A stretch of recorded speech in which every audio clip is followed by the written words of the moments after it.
An African aviation specialist, Sukman, has questioned Ghana's module in its quest to acquire a national carrier after several failed attempts.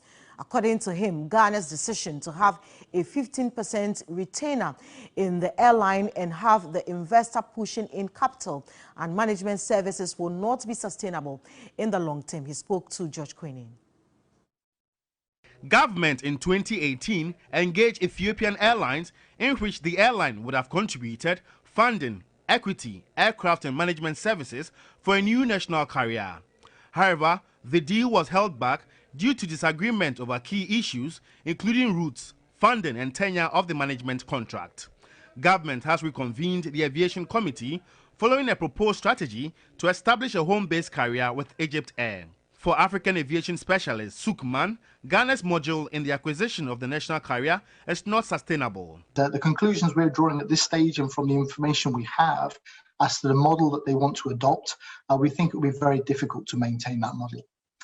The government wants, I think, a 15% retainer in the airline, whilst the investor would bring in the capital and manage and run the airline. I think that's quite cumbersome, and I think that may hit some turbulence of its own long term.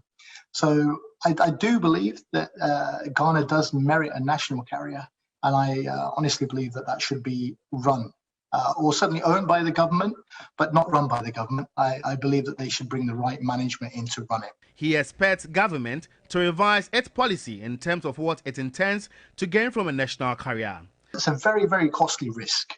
You're looking at millions, tens of millions of dollars to get aircraft in, just aircraft. We don't want a third repeat of history, which is why it has to be fully private, and then the shareholders and then the investors take the risk, or it has to be fully government owned, but the right way.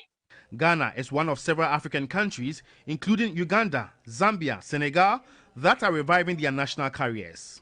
Ghana has been without a national carrier since the collapse of Ghana Airways in 2004 and subsequently Ghana International Airlines in 2010. The clamor among most industry players is that the new national carrier, beyond giving us some sort of national identity and pride, will also rake in the needed revenue to show up, for lack of better word, Ghana's ailing aviation industry. George Queening, TV3 News, Kotoka International Airport, Accra.